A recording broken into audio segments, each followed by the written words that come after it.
What's up, everybody? It's Mr. Talkbox. Check it out. You need to like and subscribe. Come on and catch a motherfucker. Boy, DOA playlist. Let's keep it funky. YouTube family and YouTube world, I'm back. Happy New Year. I hope everybody's well and safe.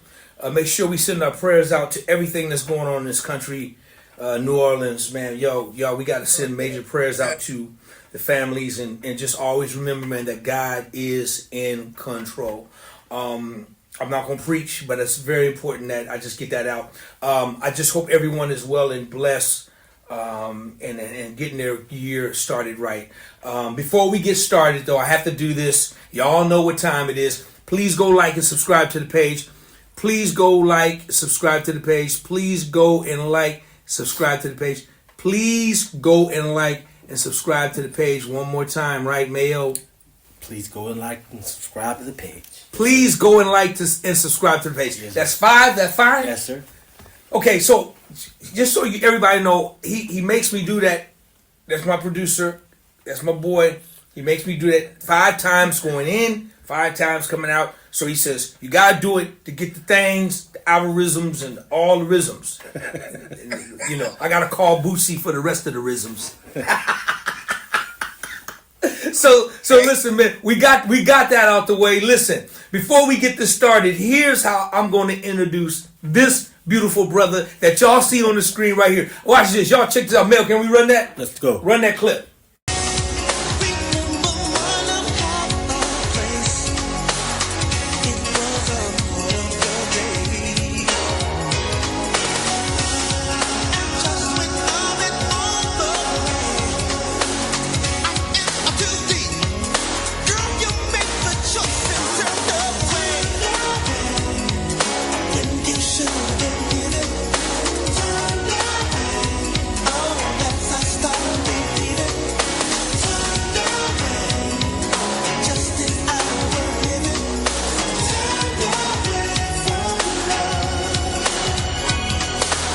Okay, wait. I know everybody's wondering. Okay, they're saying, "Man, that ain't Chuckii Booker. That's not him on the screen, is it?" No, it's not. It's not. It's not. It's not Chuckii Booker. But that's Chuckii Booker's record, right? And I want you guys to meet this brother. See, most of the world know the story, but people on my platform, you guys must know the story because of the whole connection. And I want you guys to know how important this brother right here you see was into the creating and making and the birth of that major classic record. We gonna get into it, but right now I gotta let y'all know who this brother is. This is my brother, my big brother, my beautiful brother. He's hanging out with me. I'm so glad. I've been trying to get him. He's been on the list. I got so many people on the list before I die, y'all, and he's been on the list from day one. So I got him now. Y'all show your love for my dear brother, Mr. Donnell Spencer Jr. The hell of an introduction. Thank you, brother. Thank you. D! Thank you, bro. What's up, boy? Man, no. I'm Listen. so glad to be here, man. For real. You got a dope program going on. The look, the concept, dope. Original. I love it. D, thank you, man. Yes. Brother, first of all, let me just say this, that when I first moved to LA, I met a lot of people, and, you know, most of the people that I met were they looked down on me, they were rude, I was young, they were just real passive toward me, but there were very few people that just, when I met them, they just took me and embraced me, loved on me, encouraged me, always, you know, poured good stuff. This brother here, Mr. Donnell Spencer Jr., this brother here made me feel safe with him. This brother had a lot of respect for me, even though I was a little younger. He embraced me. He gave me some great pointers. And from day one, D, and I never had a chance to tell you this, man, but, you know, I really thank you for that, man. It's never been forgotten. And all the years we've known each other, bruh, you've been nothing but supportive. But you're just not Louis Me, D. That's just who you are, dog. You are just that way, man. Thank you, brother. You know what? And I'm still that way. And although we didn't talk a lot, I always admire your accomplishments, man. I was like, go ahead, boy. Always knew, you know, and just a lot of respect, man, and appreciation for your gift, how you share it, both musically and spiritually. That's big to me. That's big. That's what matters the most. Well, you know, it's the seeds that cats like you and Chuckii and, you know, and you guys poured into me, man. Yep. And you know, Tommy O and Derek, and you guys poured so many. You absorbed it too, though. You were young, but you took it in. So some young cats don't hear. Right. They don't get it like that. You know, there's some amazing players out there, but I always tell young guys that I come across that are very talented, listen, this business is really about relationships. It's about relationships. It comes down to how others see you and how you deal with people. So always remember that. That's so good, man. That's so D. Come on, man. Yes, sir. First of all, Happy New Year to you, my brother. Happy New Year to you too, man. Man. I'm up in Solvang, man, California. It's beautiful up here, man. Countryside, and I played up here New Year's Eve. I put a band together. We had a blast. Played at a private event. House was crazy. I'm gonna put it on my YouTube channel later, so folks can see what was up. And I'll put a little bit on IG, but yeah, I was connected to this person through Ray Parker Jr. A bunch of us had gone. Let me tell the story really quickly. During COVID, Ray Parker had a documentary released called "Who You Gonna Call," and it was debuted in Zurich, in Switzerland, Switzerland. And they played it for the Zurich Film Festival. So Ray said, can I bring my band over? Which was at the time, it was me, who's playing bass? I can't remember the bass player right now. That's crazy, it slipped my mind. Rob Bacon, Mike, I think it was Mike, yeah, Mike Logan. Why can't I remember who played bass? That's weird. It'll come to me. Anyway, so we had to get diplomatic immunity to go to Switzerland. It was crazy, a lot of paperwork. We found out maybe 5 days before that we were going to go. We were at the airport on a jet that was only maybe 30 people on a jet. So we get to Switzerland, and Ray's like, okay, well, since we're all here, we might as well do a show at a club. So we do a show at a club, and it was like only 100 people could come. They had the fiberglass up, and everybody was sitting 6 feet from each other and whatnot. And Shania Twain was at this event too. She was invited. I didn't know her or anything, but I you know, she was there. We did the gig. Afterwards, we go to this after party. No, after the premiere, we went to an after party. And I had my camera. This is how that. I had my camera. You know, I'm a photographer, I'm a published photographer. So I had my camera, but I'm chill because I don't know if there's a photographer working. When I didn't see no photographer, I take my camera out. Bam, I start shooting.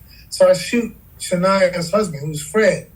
And I showed him the picture. He's like, oh my God, this is amazing. Can you take a picture of me and my wife? I didn't know that his wife was Shania. So D, hold on. D, when you say Shania, who? Are we talking? Shania Twain. Okay, Twain. all right, cool. Shania Make sure. Twain, country artist, huge pop artist. She's not just country. Take a picture, he shows her. She wants me to take a picture of them together. Boom. That started a whole relationship. I walked all around the room. People had on their masks. I was like, take that mask down real quick. Let me get you. Bam. And I gave all the pictures to Ola, who was the head of this whole thing. He was the financier and everything. He also helped produce the film. There's a film company that Ray is a part of that produces. If you haven't seen his documentary, it's called Who You Gonna Call? It's amazing. Amazing. It won awards and everything. And I'm in it a small little bit. But, so we did that, and then that's when that night we played. We did a gig.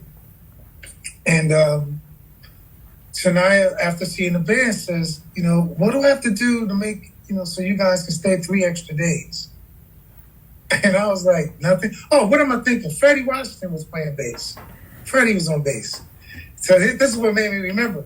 So we was like, oh my gosh, she wants to stay, go in the studio and hang. She said we can go in the studio and jam. So Freddie was like, well, we're going to give her a rate, like a lockout rate for 3 days. So Freddie gave Ray a number. Ray went in to talk to Shania and came out like 2 minutes later. She said, yeah, so fast, I should have asked for more money. But check this out, DOA, on the real, we would have done it for free. I told her, I would have done it for nothing to stay in Zurich in this Dolder Grand Hotel, which is way up on top of a mountain overlooking Lake Geneva in the Swiss Alps, and I had a big old balcony. I would have stayed there for free and done it. But she wouldn't have let us do it for free. That's how she is. She's the most generous, kindest, sweetest person you ever wanted to meet. It's amazing. We go in the studio, 3 days, we cut 9 songs from scratch, vocals and everything. We are all singing on everything. Me, Rob Bacon, Freddie Washington, Ray Parker, and Mike Logan. Mike Logan, shout out to Mike from Chicago, keyboard player, wrote out charts. He listened to a little scratch. He had a little laptop, listened to her scratch chords. He write out a quick chart, print it out, throw it up on everybody's thing, and we would arrange on the spot. Bro, we cut 9 songs, and there was a song we cut called Silent Screams. When we were recording it, DOA, I was crying when we were recording it. Because the song is about not being able to express yourself, but you have thoughts. My mother at the time was dealing with Alzheimer's. And so it touched me. And I'm playing brushes and a big ass 26-inch bass drum. Because what she would let me do, we listened to her ideas, and she'd say, so Donnell, what do you think you need on this? And the studio was dope. All kind of drum kits. I said, okay, I need that kick. I want those cymbals. And let me get that snare right there. So I was doing that. And it was great. She gave me creative freedom.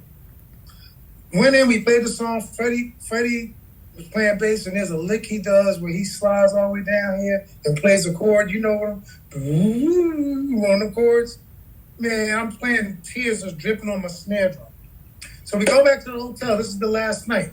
After every session, she sent it to her engineer. He would make a quick mix. We go back to the hotel, stay up all night, and listen to the same song. What we did in the studio over and over. Bro, I broke down. Freddie was sitting right there. Shania was sitting over there. And I put my head down. I lost it. All that emotion came out. Shania comes over to me, puts her arm around me, whispers in my ear. She said the same thing happens with me. And she's singing the song, like miming it over my head. I don't see her. But Mike Logan recorded the whole thing. I got the whole thing on video. Is it on your YouTube channel? Cool. I gotta check to see if I put it up. It was so personal to me that I didn't put it. I don't know if I put it up. I think I did. But if it's not there, it's going up. Okay. Anyway, so Ola, the guy who financed everything, said, you know what? We need to do this every year. It was only like maybe 10 of us at that time. He said, I want to do this every year because it was a great energy. And that's how it all started. Wow. From that point. We would go to Zurich and we would go to Montreux. We wouldn't play at Montreux Jazz Festival. We had our own thing. We'd have a private thing at a club. And we'd have like we had all these musicians. Nathan East was one of the people that come. And his wife. And I mean, I can't even begin to tell you all the people that come. On both ends, R&B, pop, whatever.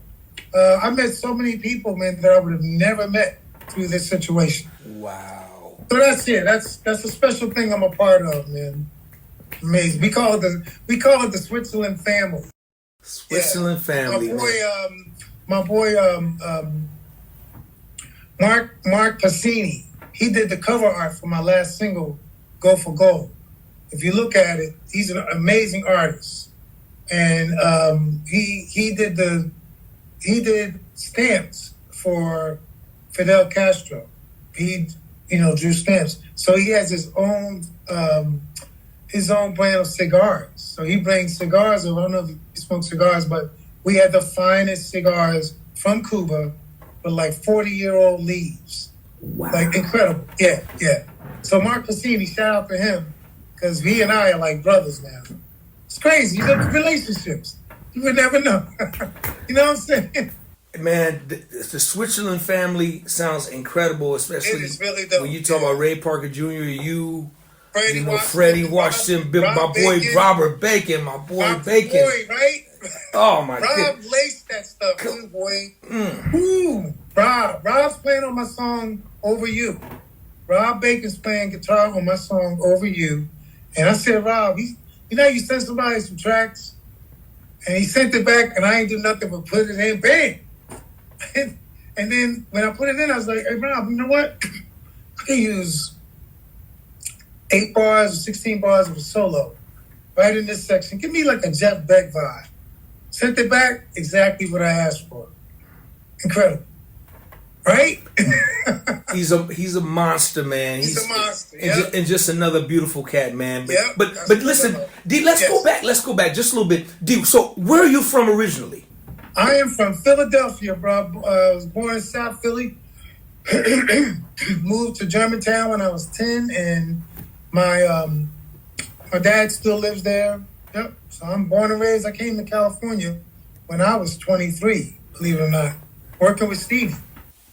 So D, I didn't know you were from Philly, man. When I met you, dude, you was just this big rock star I drummer. was hanging out. LA. I'm like, dude, so I'm just learning this. So from Philly, so growing up in Philly, how connected were you to the whole music thing? Is that where it started for the most part for you, or just touch on that just a little bit for me? Okay, that's a good question. So I grew up with my parents playing music around the house. I was that kid where they be drinking at night. They be, Junior, wake up, come down here and show them how you can dance. I'm 6 years old, and I wake up. You get up at 1 a.m. You like, damn, I can go downstairs. And that was the twist. I think whatever the latest dance was, I could always do it. And they marvel. You know how it is now on YouTube. You see a kid doing something that adults do. They like, yay. And so that's how the whole, I think for me, wow, I kind of like that attention that I got. It was cool. And so just listening to music around the house, I grew up listening to Stevie, Earth, Wind & Fire, Parliament Funkadelic, all of that music, Steely Dan. I was smoking weed like crazy, so I was a fusion head. I loved fusion music. And so at 14 years old, which is late for drummers, I got my first drum set at 14.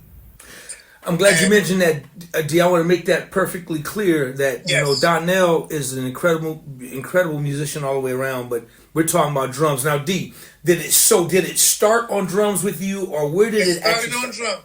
Started on drums. I got my drum set at 14 years old and just started playing. And I got in a band when I was like 15, I think, like the neighborhood. Somebody heard me, knocked on the door. Hey man, would you be interested in playing in this band? We're up the street. I got a shopping cart. Took my drums up there and I was in the band. And we played all kinds of music. And I'm still friends with a couple of the guys. The keyboard player actually played at my mom's funeral in Philly. Bad organist, Richie Miller from Philly. Good brother. And so I learned a lot from being around. Because we had horns, we did Tower Power, Confunction, all that music in the 70s had a lot of horns. And I always sang. Here's the thing, DOA, I got a picture of me as 15, 16 years old playing drums with a microphone right here. I always sang and played. Now, when I came to LA with Stevie, we were working with Stevie at Wonderland Studios for a month.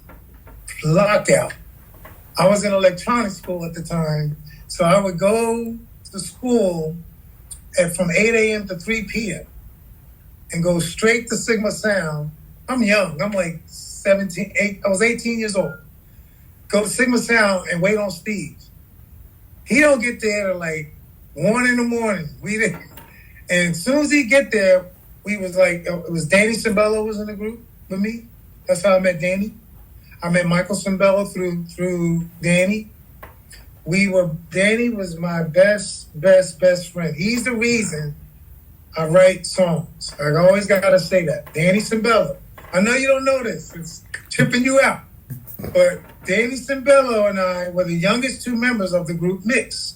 Mix was spelled MYX. Stevie Wonder put together a group 20, 30 years ago that had mixed races. So D, was Danny and Michael, were they brothers or cousins, or how were they? They're brothers. They were brothers. Okay. They're brothers. Okay. It was Danny, Michael, and John Cimbello. All of them incredible musicians. I'm a Michael Cimbello fanatic. Oh, so you already know. Oh, absolutely. Yes, sir. Oh, incredible. So we get in the group. Things didn't work out. Danny quit and moved to L.A. Came to L.A. got a publishing deal with MCA and wrote Neutron Dance and he wrote 2 songs in the movie Beverly Hills Cop.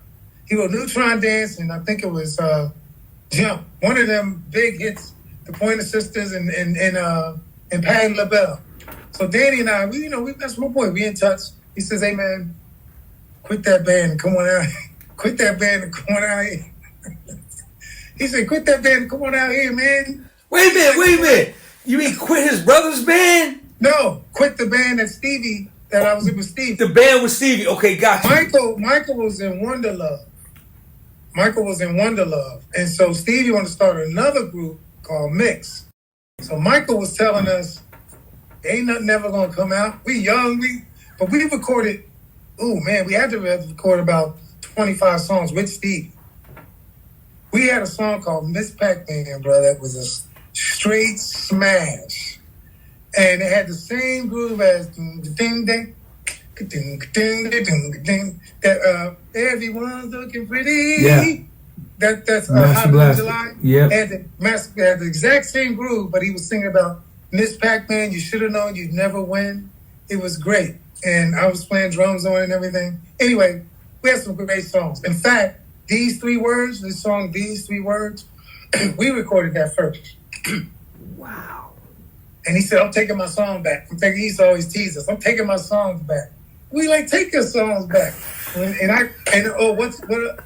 So anyway, me, Steve, and Danny, we always would hang out because Danny and I were the youngest too, so we'd be up the latest. The longer you could stay up, the more you could hang out with Steve because he didn't get there until late, right? Cats be sleep, we be thumb wrestling and playing air hockey and whatnot. Anyway, it was great. It was a great time of my life. So DOA, from that, being in the studio with Steve is when I started to understand the concept of writing a song. Because he would have me play a drum beat and then work out the song on Fender Rhodes and be singing. No words, just singing melody. I'm playing whatever he told me, whatever groove he told me to play, I'm playing. And it was fascinating to me to see how he would develop a song from that. In fact, I think he loved having a live band because it was, Danny on keyboards. He'd tell everybody kind of what to play or they would hear what to do. And we would do that for hours till he worked out the song. If the song was brand new coming off the top of his head. Sometimes he came in, he would just play a song that he had already written. So when I moved to LA, Danny got the Glenn drum machine. Glenn drum, which is when I was with Stevie, he had that first one, that wooden joint. DOA, this is where I got my pocket from. Stevie would program a drum beat and I had to play to that machine for like 30, 40 minutes, non-stop. One time I got a blister on my hand. We played for so long, but it was locked up. I was playing to not a click, like percussion and everything all playing around me. And that's how I believe I was able to lock in I always used to listen to records and play the records. But then in the studio, when I did that, I was like, okay, cool, it's just cool. It was easy for me. So Danny gets the blue one, the 9000. Lin 9000, yep. He said, "Yo, man, come over here. I got this drum machine, blah, blah, blah. Go over there. He shows me how it works. He put a groove in, played some chords, made a cassette, and gave it to me. And I'm driving in my Jeep, and I'm listening to it on the way home, and I came up with a melody. And before I got home, I came up with lyrics. And I called them on the phone. Back in the day, you had that phone with the cord, and you could hear good on them joints. I played that joint. I said, Danny, check this out, man. Played him a little Walkman. Check this out. He said, oh, man, that sounds good. Say You Really Want Me, right? The title, Say You Really Want Me. And he said, man, come over, bring it over tomorrow, man, and let's put it down. So I do that.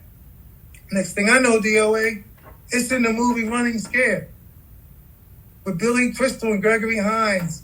Dick Rudolph was the musical supervisor. I met Dick through Danny. He heard the song, It's Like I Love You. Put it in the film. They played the whole song in the movie. My first check was 10 grand for licensing fee. I said, that's it. I'm a songwriter. I was like, that's it. That's it. I'm going to do this. But I'm going to do this. So when I got that money, man, I was like, it was amazing, right? I didn't know anything about none of that. Danny hooked me up with his lawyer. I got my publishing company name is Honey Look Music. Because you used to always say, yo, what up, honey? What up, honey? So Honey Look Music is my publishing company, ASCAP. From there, it was crazy. I was writing songs with Danny. I wrote some songs with Michael. Never came out, but Danny put me on the road to write songs. I went to England. My first tour was with Sister Sledge, playing drums when He's the Greatest Dancer and We Are a Family were big. I was touring all over England. I'm like 23, 20, no, I think I'm 24 years old now. It was my first tour. DOA, I thought when you went on tour, you keep going, spend all my money. I came back with zero money. I quit a job, and I told the guy I was going on tour, so when I came back, I went back to that job and asked him, hey man, can I get my job back? He was like, you know what, I'm going to do you a favor. I see that music is your passion. I'm not going to hire you back. I want you to go and pursue your dreams, because this job here, you only going to go but so far. Man, I was devastated because I didn't have any money, and I had a roommate, and my roommate and I both did this tour. He saved his money. I was meeting honeys. It's crazy. Taking you and your two girlfriends, all of us going to dinner. On me. Straight player, right? I'm 24, man. Come on, man. I've never been out the country. And we stars. They be waiting at the bus, And it was amazing. It was amazing. So I did those, they used to have job agencies. You can sign up. And every day they call you, and I did all kinds of different work until I got the gig with Darrell Coleman, who had won Star Search, the very first Star Search winner. I was his drummer, and we were good friends and everything. We still are friends. And from that, Sherwin Bash was his manager, who managed Anita Baker. We opened up for Anita. Anita would come in maybe 2 songs left of our show, be standing on the side. I see her standing over there, and let me lace it real good now. She was like, I want that drummer. She told Sherwin Bass, called me up. I forget her road manager's name, but he called me. He said, look, Anita wants you to do her tour. Sweet Love was a hit. I was like, I'm down. He said, but she don't want to pay you what everybody else is getting paid, and I don't think that's fair. This brother broke off, gave me the money out of his pocket to make up. I'm sorry, I can't remember his name at the moment, but he made up the difference for me. He said, just because I know you deserve that. So I was like, thank you, man. So I did Anita's tour for 6 months. And when I was in the band, it was Bobby Lyle on keyboards, the Paris sisters, who are my girls, we're like sisters. I wrote with them, ended up writing with them on the road for 2 or 3 songs. Yeah. Who's playing bass, man? Smitty Smith was playing bass for a while, and then me and Smitty are still boys. Oh. It's all relationships, man. We boys to this day. Me and Smitty was lacing that stuff. And then we got to LA, Gerald took over on bass. Gerald Albright was in the band. I played on Gerald's first album and wrote what's the song I wrote on his album? When You Say You Love Me. Yeah.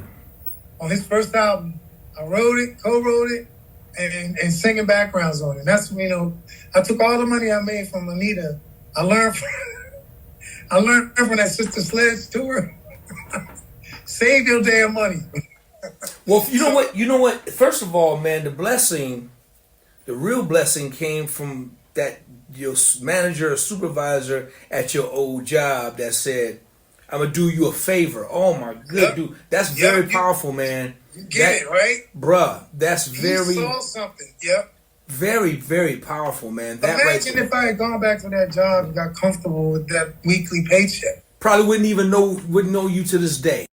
That's right. So it's a great story, man. It's a great indeed. Just as far as touring wise, list off some of the other people that you've toured with, that you play with, just so the people on my playlist will really know, man, how much God has been showing you favor. That's it. You said it. It's all it is. Because I've never had a manager or anything. It's all been favor. Let's see. So Anita Baker. I'm trying to see if I can go in order. First one was Sister Sledge, then Anita Baker. After Anita, I got a tour with after that. Well, I recorded with Bobby Lyle on his first album. Recorded with Gerald on his first album.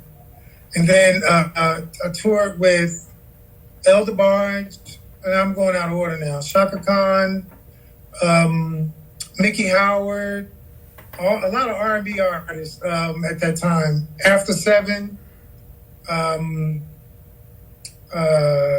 me think. It's funny how we forget, right? You know what? I tell people, not only it's just not funny, it's always, man, what a blessing, man, that you just can't just can't remember all the blessings that Jody Watley I toured with for years. It's crazy. Jody Watley, Ray Parker Jr. who I tour with currently. I was going to China for 10 years playing with Jane Chung. They call her Jane Z. She's the biggest pop star in China. For 10 years, playing stadiums and huge events. So you left the country you were out the country for 10 years doing that?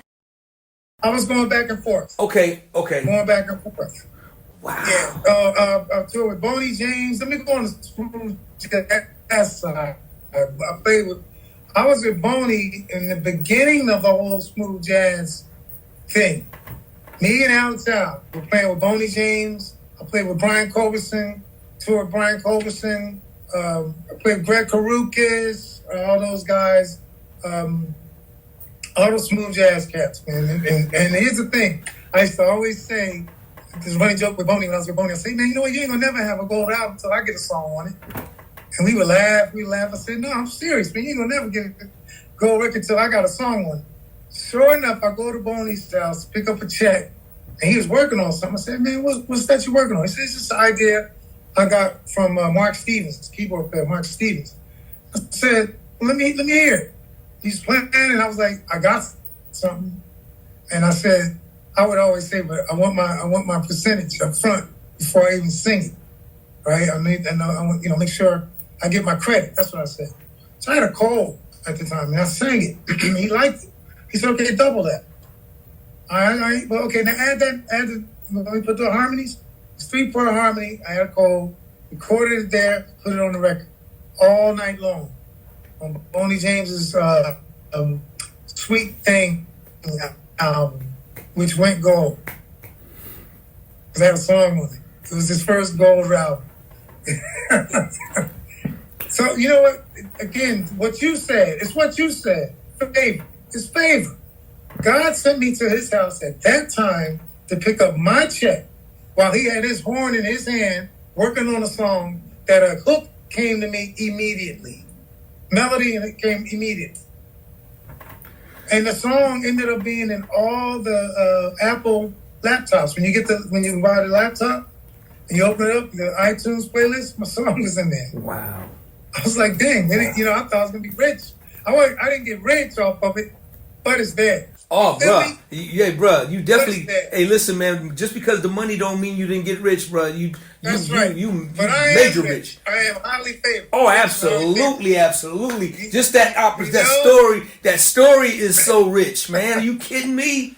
But so D. Okay, so because we getting ready to move, I want to move on to the real deal, to the Okay. writing stuff. Yeah. So, but in between all this artists that you work with, you were always writing and doing records and producing and getting songs on people and then going back doing your kind of like your day job, right? Doing this, but then you always had. Yeah. But you will always write your passion. After you got that first $10,000 check, you said, "Okay, this is." I know the story. I got a story, something like it. You said, "Okay, I'm in the wrong business, God. Thank you for letting me." So is that kind of like the real story right there? Is that part of it? Well, I was always writing. I had always written poems. I loved writing words. I loved the English language. So I was always writing poems and I always sang. So I could come up with a melody and some lyrics like really quick. I wasn't so proficient here. I wasn't a piano player, but I could hear the melody and chord changes and whatnot. So what I did was I would collaborate a lot of times. And so, speaking of collaborations, can I talk about Turned Away real quick? Man, listen. Let's get to that before. Let's go right there right now because I definitely wanted to go back to this. So let's go to Turned Away. So now I gotta ask you the questions like I don't know, D. We gotta do it like like Arsenio Hall. You on the thing like Johnny Carson. So listen, man, D. Let's talk about Turned Away, man. First of all, I want people to know that you were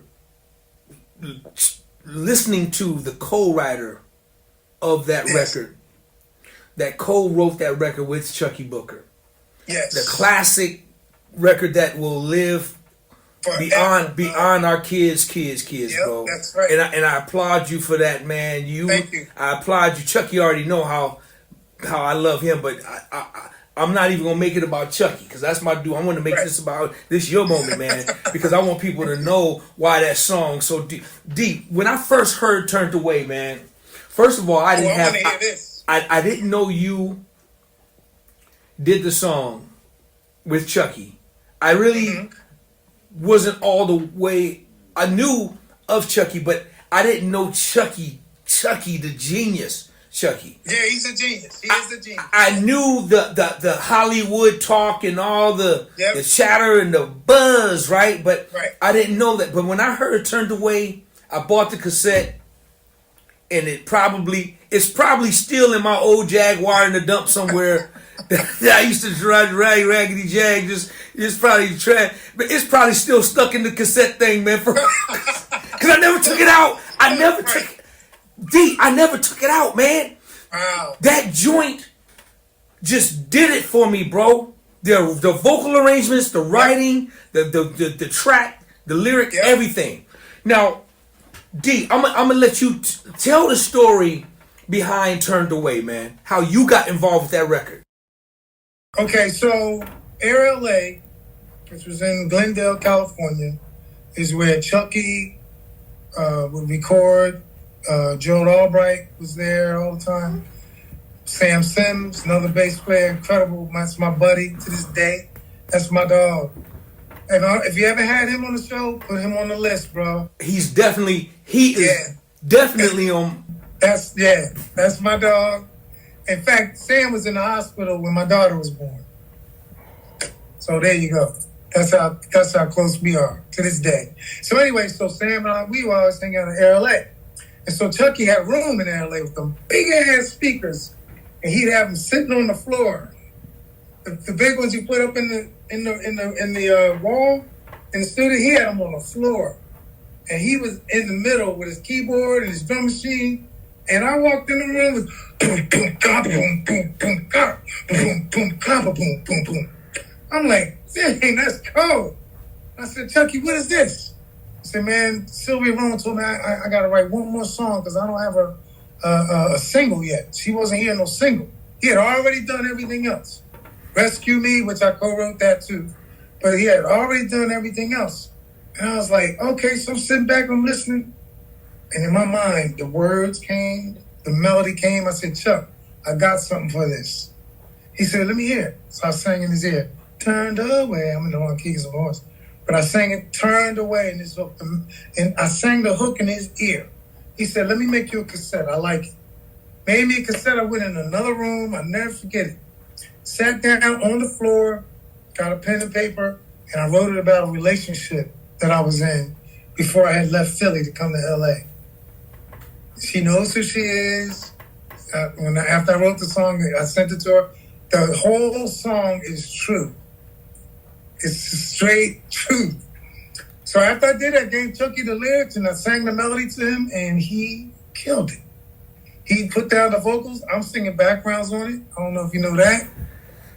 Yeah, he put me on the backgrounds, and I think I'm playing some keys or something, clap or something else I was doing. But yeah, I'm singing on the little turnaround. Turned away from love. Yeah, I'm singing. Yeah, and that's how that song happened. Chuckii trusted me, man. He, in fact, it's about trust. Chuckii gave me a track when he was working with Layla Hathaway. So people don't know this, but sentimental. I wrote that. That's my melody and lyric. But bless his soul, Craig Turner did not put my name down on the credits. He assumed Chuckii wrote it himself. I'll never forget that conversation. I get the album and I don't see my name. I said, who did the credits? And I found out, and I knew Craig Turner, Tina Turner's son. And he said, hey, man, I'm so sorry. I just assumed. I said, no, you can't assume, man. I assumed Chuckii wrote it himself. Nah. So I got to meet Layla, and she knows I wrote it, and we good. But that was great to write for somebody as amazing as her on her first record. Co-wrote Sentimental with Chuckii. And that was another one. I came in, this track was banging. I'm like, yo, what you got on that? I took that joint home. And here's the thing, DOA, I used to take it home. I had a little 16-track studio at the crib, and I would put the rough vocal down. Because I always sang, but I never put nothing out with me singing. I would always give it away. So I gave it to Chuckii, and then he produced the vocal and everything, and that was that. Man, look, just know, I tell everybody when I'm doing this, bruh, it's a standing ovation from about 80,000 people, man, just standing up, bruh. That's love. That's love, bro. Listen, man. First of all, Sentimental, man. Ooh.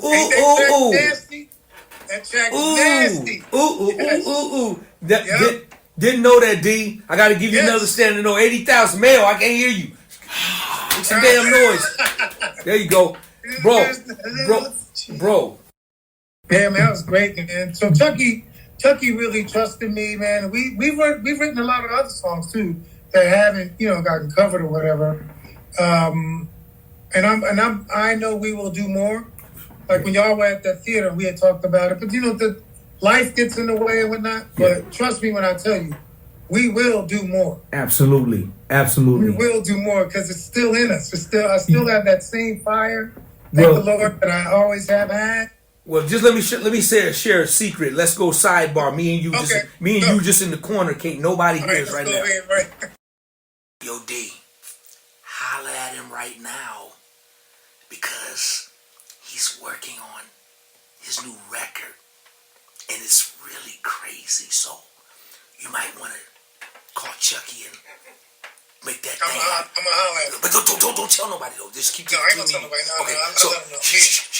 In fact, I'll just shoot him a text. No, nobody here. All right, we back. Okay. We back. Yeah, we back.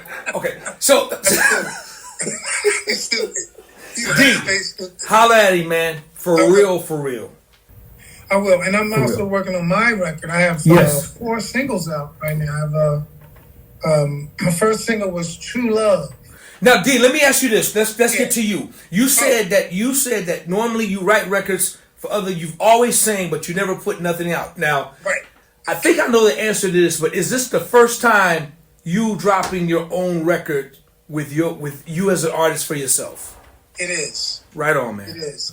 And the story behind that, I got to credit Mr. Ray Parker Jr. I was working with him, and he heard me singing, and I started, singing background. He heard me singing something solo, and I went to his house to pick up my check. He says, "Hey, man, come on in, sit down for a second. Let me talk to you." He said, "What are you doing for yourself as an artist?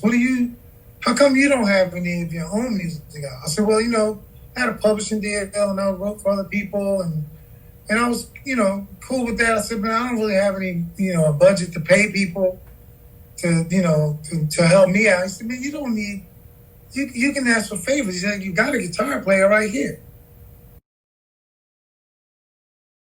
This is coming from Ray Parker Jr. This was 6 years ago from Ray.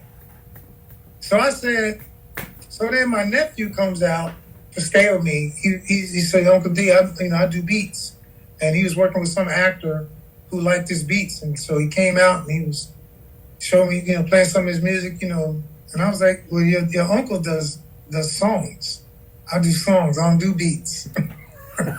So I said, let me play you some stuff. So I played him a few things in my song True Love, which is a 2-track stereo mix. I played it for him, and he, young, he's 19. He's still bobbing his head. I look back, I'm like, uh-oh, he bobbing. He was feeling. He said, "Uncle D, why isn't this out?" I said, "Because I don't have a record deal." He was like, "The game has changed, Uncle D. You don't need a record deal." My nephew, Amir, turned me on to how to put your music out yourself. So he was like, "Why don't you just put that out the way it is?" And I did. And I dropped it. And the response was unbelievable. First of all, people didn't know that I sang. They didn't know, this song, Brandon Coleman's playing Fender Rhodes on it for me. Everything else I did. Synth bass, because I listen to you and Chuckii and all y'all. I mean, all that. So I played synth bass, recorded the drums in my hallway with 2 mics. Yeah, a kick drum mic and an overhead, 3. Kick drum mic, overhead mic, and a mic between the snare and the hi-hat. Recorded everything at the crib. And it's put out. It's called True Love. If you type in Donnell Spencer Jr. on any platform, it comes up. All my music comes up. Spotify, Apple Music, all the platforms. But True Love was the first single. And then I wrote The Game with David P. Stevens, guitar player. I know David. Yep. Who I met by doing a men's conference with my pastor in Philly. And he was young and he was excited. He's like, me and Alex Al were musicians. Alex Al plays at my church. We play at church every Sunday. He said, "Will y'all come to the studio and record something?" We went, recorded, and David and I was friends to this day. So David was stayed with me for a while. He came out from Philly, stayed with me, and he said, "D, you need to write a smooth jazz type joint to get, let them know." So we wrote this song called The Game with Marquell Jordan on sax. Herman Jackson played keys for me. I produced the whole thing, mixed it, mastered it, put it out. In fact, I mix and master all my stuff, put it out, and COVID said, "Nope." I hired a music promoter and all that because I wanted to get on XM radio, and he was like, "Ain't nobody in the offices. They shut everything." It was like March 20th. I think I released it March 19th. And everything shut down like that next week. Wow. I was so hurt, man. So then I did, after that, I came with, what was my next song? Come On. Daryl Smith. He goes by D. Laurent Smith. Bad Cat Keyboards. Working on a record. He sends me a track. "Hey, man, can you write to this track? I need to be like a Neo kind of vibe." I said, "All right." So I'm thinking, like, man, check this out. I came up with the hook. Come on, right? Played it for me. He said, you know what, man? Why don't you sing it? Because whenever I would do my hooks, I layer that background real nice. Because I'll sing the hell out the backgrounds. So he heard, he said, man, why don't you do it? So I was like, okay. So I did it. I'm featured on his album. Then I released it as my own single called Come On. After that, I said, okay, I reached back, pulled out an old track called Over You. Over You, you gotta listen to this. You will love this joint. You gotta listen to this. Rob Baker on guitar, Pee Wee Hill, Judith Hill's dad on bass, another amazing musician. Judith Hill, you know who she is? Judith was the oh my God. She's the black and Asian woman who was with Michael Jackson and Prince. Okay. Prince produced 2 of her albums. Yep. Amazing artist, and her dad and mom are in the band. Her mom, Michiko Hill, incredible keyboard player. Hammond B3, whatever. She kills it. And Pee Wee plays bass. And Pee Wee's playing bass on my song Over You. Manyongo Jackson on percussion.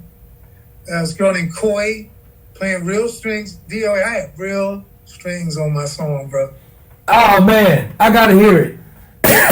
Over You. You're gonna dig it. You're gonna dig it. I already know. Gotta hear it. So, and Herman Jackson, at that time during COVID, me and Herman were hanging out at my crib. I go pick him up. We had pizza, beer, whatever, and he would listen to my songs, and he would play horns or whatever I needed. He would do it, and I record drums at home too. So I would record drums for him or whatever. We barter. So on Over You, I wanted Gerald to play sax, and then Gerald was like, "I'm about to drop a new single, so I'm not gonna be able to do it." I kept hearing like maybe it needs something else. So I was like, "Hey Herman, I'm gonna go downstairs and get us a couple beers, man. Why don't you see what you hear?" I put the track up, got him a nice real piano, acoustic piano sound. The rest is history. He played it down twice. I said, "All right, that's it. That's it." So it features Herman Jackson. So I'm doing the background vocals, and I love Lynn Fidma. That's my girl. I said, "Lynn, I got this song, and I just know your voice would be perfect on it with me." She sang the backgrounds with me. And here's what she did. She said, "Donnell, I'm going to take my time with this because your phrasing and you're this, and I love all of that. And I want to match it exactly." And she did. Wow. So I got another radio promoter, right? I said, "Okay, I'm getting this one on Smooth, on XM Radio." This radio promoter said to me, "We need to take the vocals off." Then I'm like, that defeats the purpose of the song. It's called Over You, but it's not like I'm over you. It's like I'm physically over you. It was like a romantic song. I released it on Valentine's Day last year. And so he took my vocals outside to go back and play the melody on a synth, but it didn't, to me, it lost everything it was meant to be. And Rob Baker, of course, plays a hell of a guitar solo, but I lost it.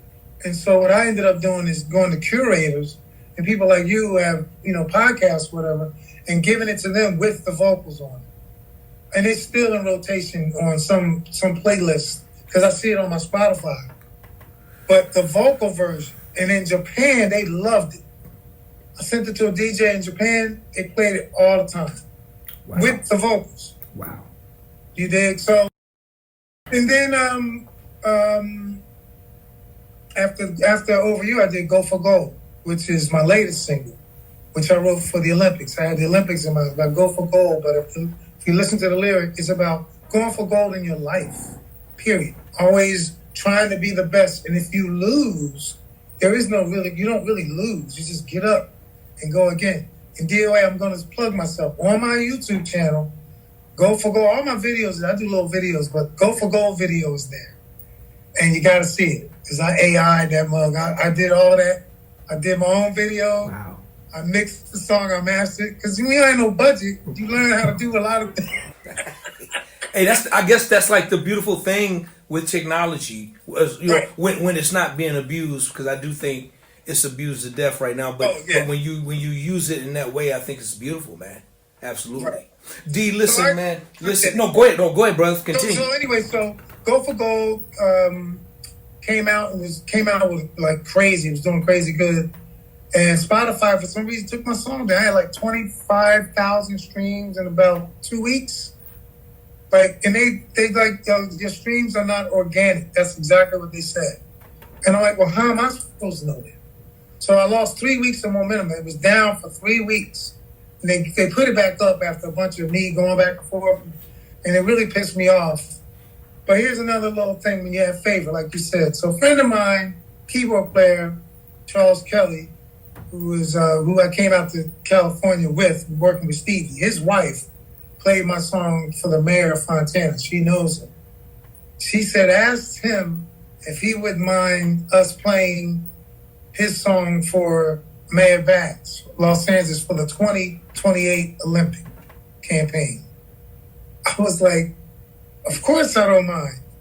So I am prayerful that my song, Go for Gold, will be a part of the 2028 Olympics.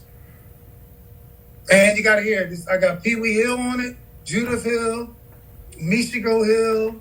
I got all the hills on them.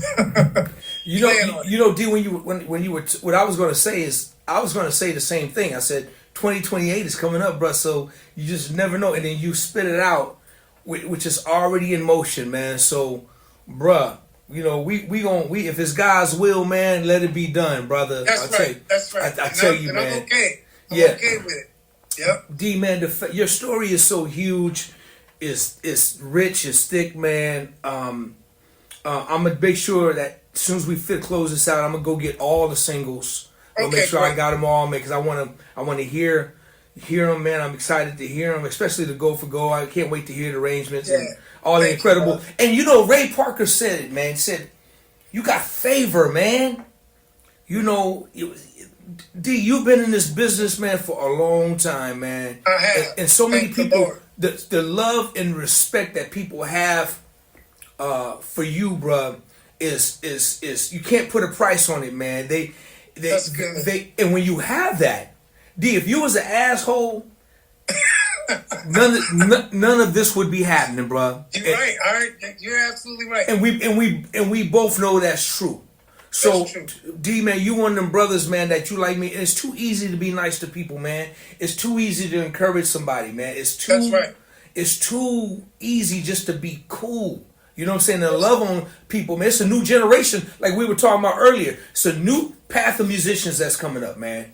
You know what I'm saying?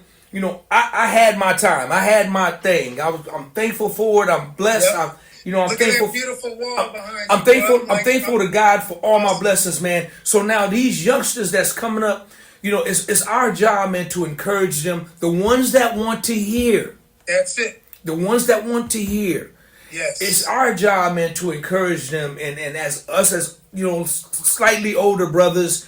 Right. I think the disconnect with the young and the old, and I'm not going to get into this because this is a whole nother show. I think the communication is so disconnected with young and old, and some of the old, they look down on the young and they say, well, y'all don't, man, you don't know nothing about that youngster, you don't know. Right. And when you get to talking to young people like that, bruh, they real rebel and resist against you. Exactly. You don't talk down to them.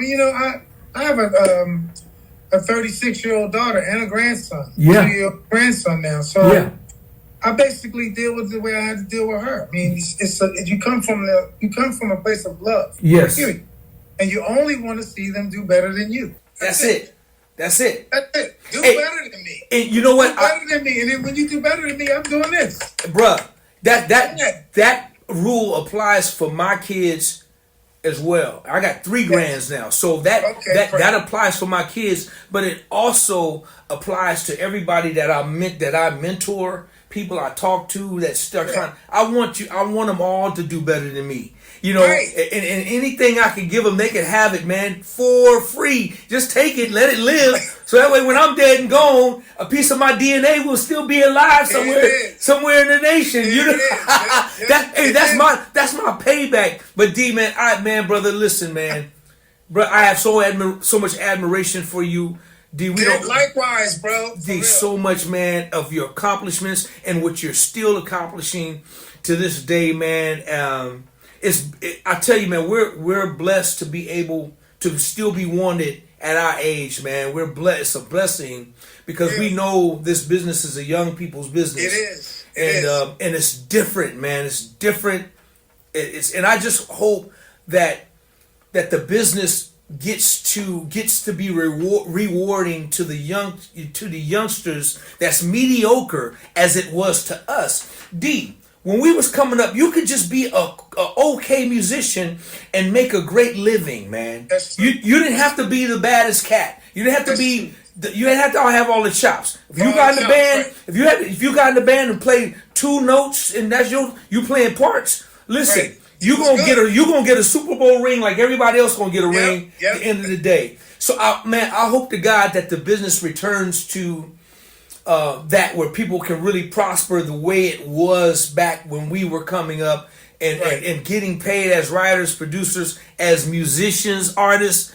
Take care of your people, man. Take care of them. Treat them right, man. Treat them right. You're making a lot of money. Take care of them. Please. Just don't treat them like they came out their mom and daddy's church. Take care of them. I know. Yeah, Junebug over here, he 19. He's playing for $100 as his dad. I'm going to give him $300 when you should be giving $300,000. Cut it out. Let's do better. D. Yeah. Man, I can speak to you all until to the end of the earth, man, because first of all, man, you funny as all. Oh, wait. Commercial. Wait. Commercial break. Hold on. Let's take a commercial break right now. Okay? So, we're going to take a quick commercial break. And right now, in this commercial, I want you guys to pay attention to the dude with the cowboy jersey on, okay? Yo, Mel, can we run it? Let's run it.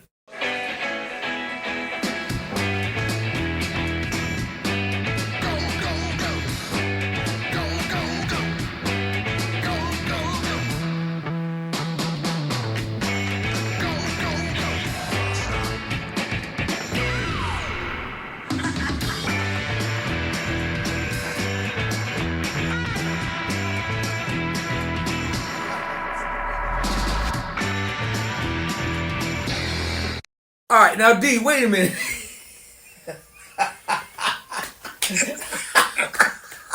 Brother, listen. Yes, sir.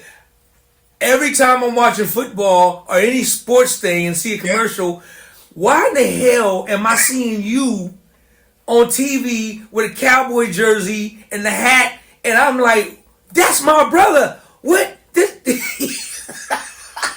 Hold up. I just so happened. All right.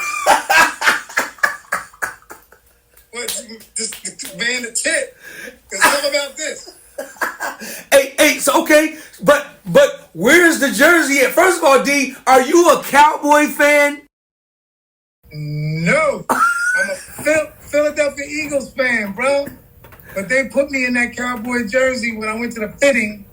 And so I was like, So one of my friends, she is a Cowboy fan. I took a picture of it. She was cracking up. She's like, I knew you was a Cowboy fan. I'm like, oh no, don't get it twisted. So I put the jersey on, whatnot, blah, blah, blah. And, when I went to the fitting, they said you could bring some clothes. You could bring some things. So I bought some jeans. I bought my cowboy boots. I bought this hat with me, which I left it in the car because I had a suitcase. I left the hat in the car. When I saw that I had the cowboy jersey, I said, excuse me, I got a cowboy hat in the car. Can I go get it? And they were like, yeah, go get it. I get it, and I put it on. I tilted that mug, kind of just like I'm tilting it now.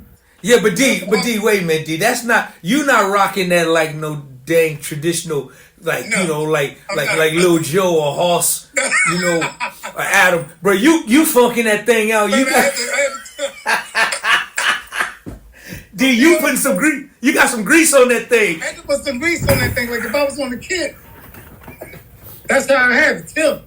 So I walk in, and so they go, okay, let's go into the director's room. I go in there, and it's like a bunch of people sitting at their computers and whatnot, their laptops, and they look up, and they're mumbling amongst themselves.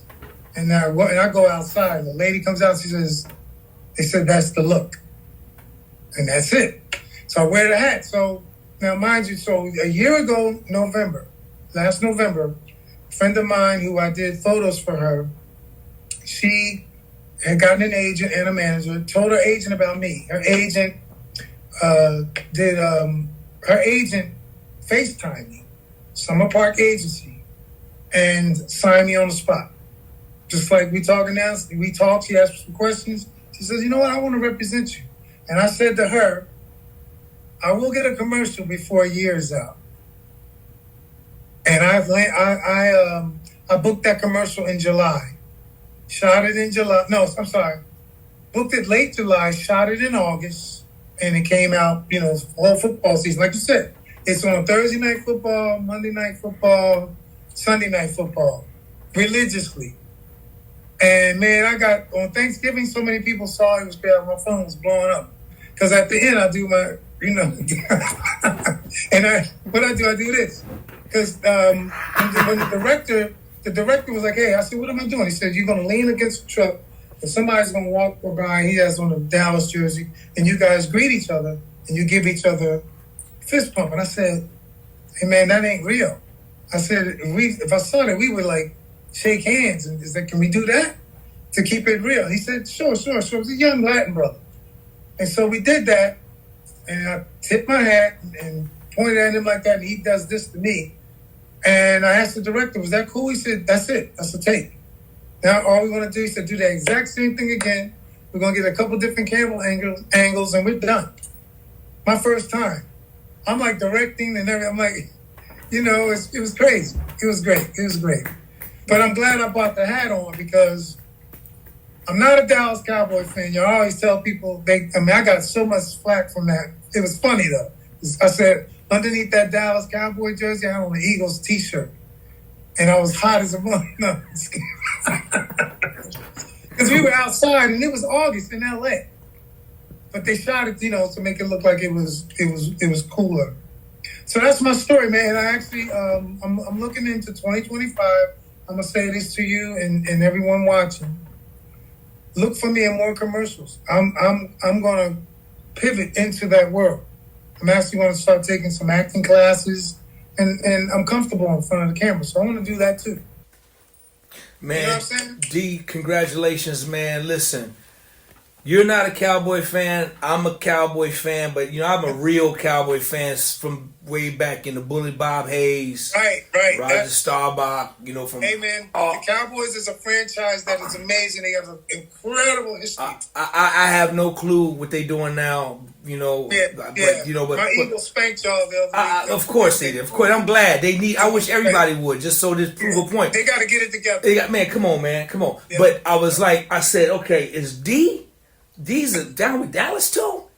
Man, you got the wrong jersey on for the commercial, dog. But anyway, DOA, can I ask you a question? Yes, sir. Did you happen to see it? Did you just? I happened to see the commercial. Wow. And I was like, that's D. Then I kept seeing it. I said, this dude done found a whole nother line of work and stuff. Whole nother thing, man. It's called favor, man. Yes, indeed. Please. It's called. Know that I give all praise to God, man, because I didn't go looking for this. Right. It's like I did. I did the headshots for my friend Angie, who was able to get an agent, and she was like, "Well, I'm gonna turn you on to my agent." Wow.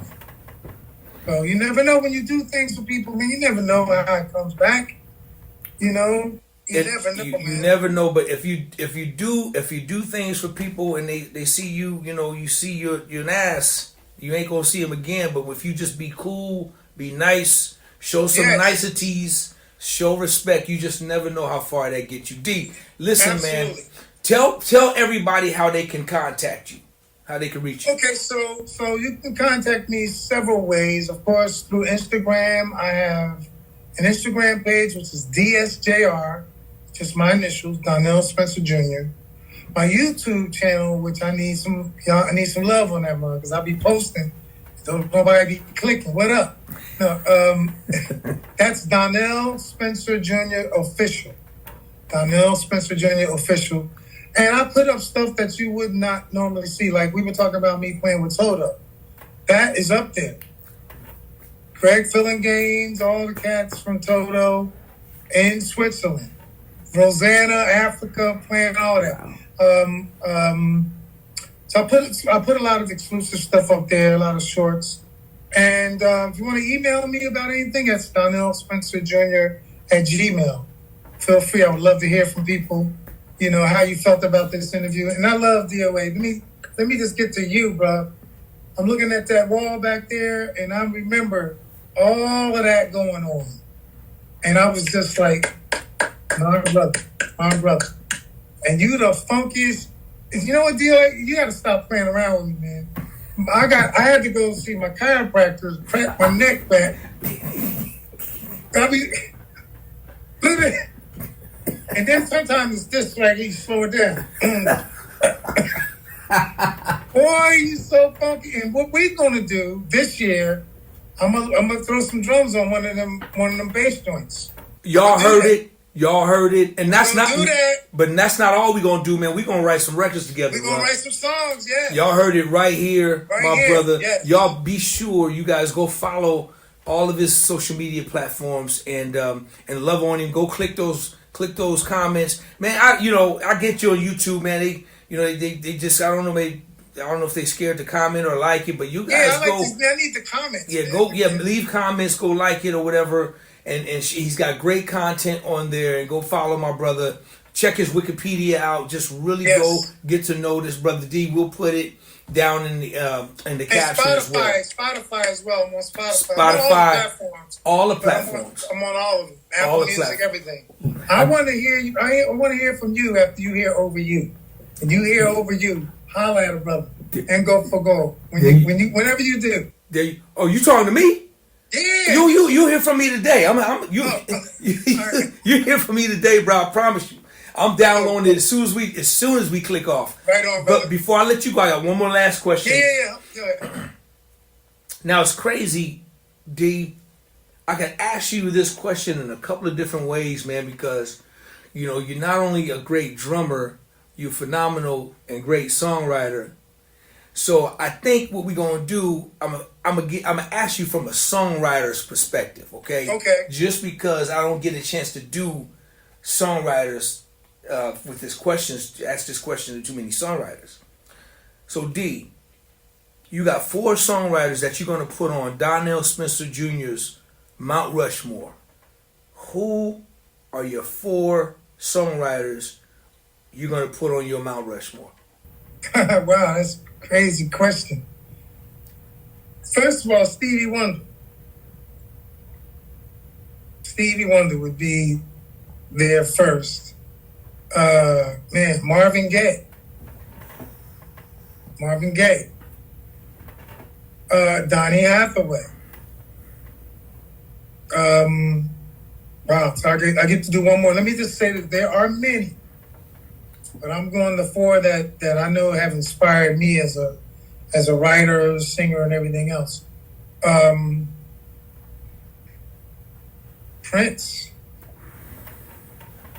Man, if you stop and look, man, Prince is one of the most clever lyric writing, chord changing. His lyrics just blow me away. He's such a poet. So that would be my Mount Rushmore of writers, songwriters. Stevie Wonder, Marvin Gaye, Donny Hathaway, Prince, man.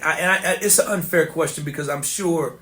Oh, there's many. Oh, come on, man. Burt Bacharach. I met him in Japan and got his love, man. Burt Bacharach, bro.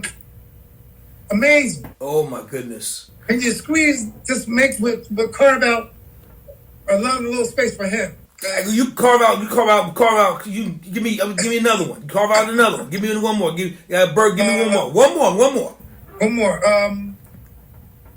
Who else? Burt I'm trying to think in that genre of writers. Donald Fagen, Steely Dan, the whole Steely Dan thing. Oh my Lord. Come on, boy. Yo. Those cats. Come on, DOA, you can pull up any of them songs right now and be mesmerized by them chord changes and how they weave the melody through that. I just saw old footage with Ricky Lawson playing drums with Steely Dan doing Babylon's Sister. It's so dope. And when you listen to the words So Fine, So Young, Tell Me I'm the Only One, I mean, they wrote about drugs, they wrote about sex with young girls, but they did it cleverly. Marvin Gaye was another one. That's what I always loved about songwriters. When you can talk about something that could be a little taboo, but you do it in a clever way, not like they do today. Suck my gun, eat my kitty, and all that. We ain't have to say it like that. These writers were able to say it poetically, and you had to listen to it 2-3 times. And go, oh, that's what they meant. Okay, You Sure Love the Ball, Marvin Gaye. Come on, man, you know what he's talking about, right? Am I right? You Sure Love the Ball. Come on, can name many of them. You know, Stevie Wonder with Black Orchid. I love the lyrics on Black Orchid. That's a great song. You know, the B-sides. Don't get me started, bro. No, but you know what, D? Hold on, man. Let's go back to Mount Rushmore because I always get a pick on everyone, man. And I'm gonna put my brother. You towering. You got all these giants up there, but I'm gonna put my brother Donnell Spencer right there. You gonna have a little nub. Your nub is a little nub right there. I gotta put you on there, man, because you know what's crazy? That's why I love Turned Away so much. Because, dude, the color, the textures, the vocalizing stuff just reminds me so much of a Steely Dan record, man. Just with the harmonies and the different colors that you guys use on the record. Just the parts. Yeah, man. Chuckii with them chord changes, man. Mm-hmm. I don't think we've ever heard that those changes like that. And so it was a natural fit. I didn't have to think about it. And that's when I knew it was good. I didn't think about it. I walked in, I heard it, and it just hit me, bang. So it was natural. So Chuckii, if you listen, you watching, come on, man, we got a couple more Turned Aways in us. Oh, no doubt. Oh, they there. Oh, no doubt. Yeah. And then you know, it's a record that's is going to live till the end of time, man. It's like, that's right. You know, and bruh, that's a songwriter's, you know, just to have one, man. Just to have one. One that is a legacy. That is a legacy. And DOA, at some point, somebody's going to take a piece of that and make something else from it. That's the beauty of it. That's the beauty of why I'm glad. What's your nephew name? Amar, what's the name? Amir. That's why I'm glad your nephew said, put these records out, give them a chance to live, because you never know what's going to happen with these records, man. Just like you got that TV commercial, you might get a call next year about somebody want to use one of your tracks in a Super Bowl commercial or Doritos or whatever. You got to give the music a chance to live, man. It don't do no good with all this music sitting here in this box. You know, we die with it, and it's just in the box. You sound exactly like Ray. That's how Ray was. Ray was giving me that tough love where you get that lump in your throat. Yeah, man. Yeah. He's like, so what you doing? If nobody hears it, nothing happens. At least if you put it out there, it has a chance. Give it a chance to live. Bruh. Listen, D, man, brother, I can't tell you how much, man. This has been great. Man, it's been fun, man. I'm using every inch of it. You know, sometimes we got a thing like we try to keep it between 35, 40 minutes. 45. I say, hey, listen, man, with this one, we just gonna let it flow. Whoever want to watch it, go watch. It's gonna be for somebody. And man, bro, I thank you, D, for your time, man. Thank you too, D. Man, I love you, man. You know I love you. Likewise, man, always, man. Just one of the baddest musicians, man, on the planet. One of the greatest songwriters of our time. Now you getting ready to do commercials and you know and doing all that stuff, D. And I can't wait till to hear the next record that you and Chuckii do together, man. I can't wait. Thank you, brother. You know, Thank you so much. I can't wait to hear and with all the things that God is continuously blessing you with. I'm glad your hip replacement went beautiful. Yes, I'm glad you're back out there on the golf course doing your thing.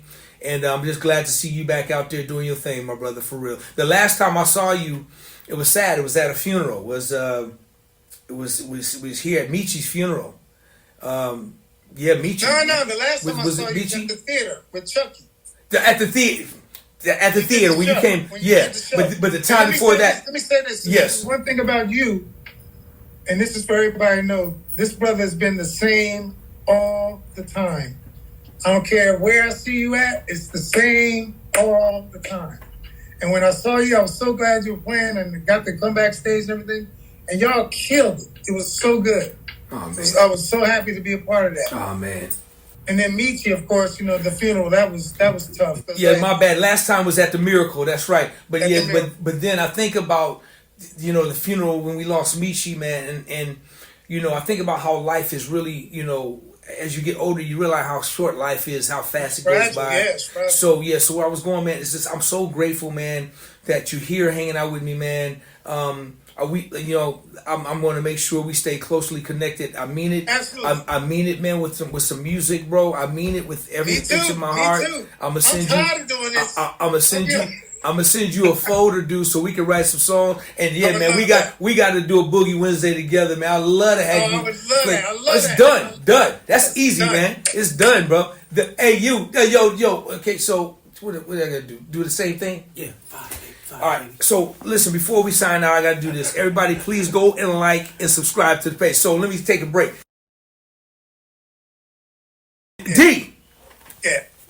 you have to do this because it's going to help your channel.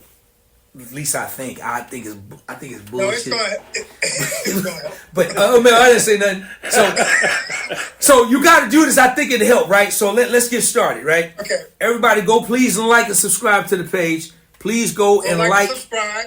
Go like and subscribe to the page. Go like and Please subscribe go to the and page. like and subscribe to the Please page. go like and subscribe. Please go like and Please go subscribe. like and subscribe. Please go like and Go like subscribe and to the page. subscribe. Hey D, can you hit a 6 1 for me? Give them to him, D. Bam! Please go like and subscribe to the page. Stop playing around. Come on, man. Hire the man. Hire the man. It don't take that long. Come on, D.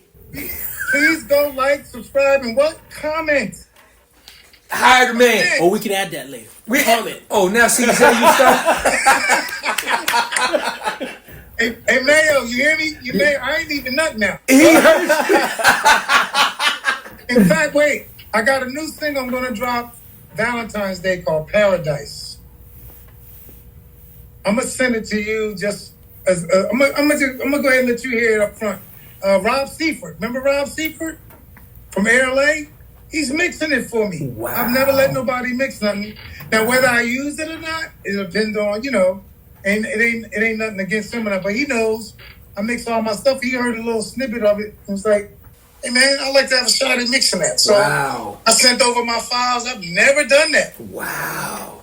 I've never done that. With my stuff, I do it myself. I'm comfortable. AirLA, I was with Craig Burbage, sitting next to him and Chuckii. And Rob Shirelli. And Rob Sherrell, yeah, Rob is good. It's crazy, right? Those relationships, it comes back to what I said. Goes back. We talking 30 years ago. Over 30 years ago, bro. Yeah. Over 30 years ago. So like, subscribe, comment. Those 3 times 5. Thank you. My dude. See, so now we got it. We straight. We straight. All right, cool.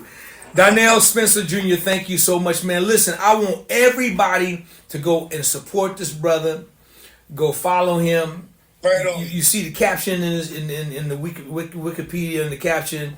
Go really understand who is hanging out with me today. D, I can't thank you enough, man, bro. I Man, love you, likewise, man. brother. Man, continue success, continue Thank you, blessings, man, and I look forward to the future, man. And this, I'm telling you, man, we gonna put a thing on it. We at least 3 songs, man. Me and you, we got I'm with it. at least 3 records, I'm man. with it. And I'm with and we'll do whatever, bro. We'll Yes. we just got to make it happen, man. So We will.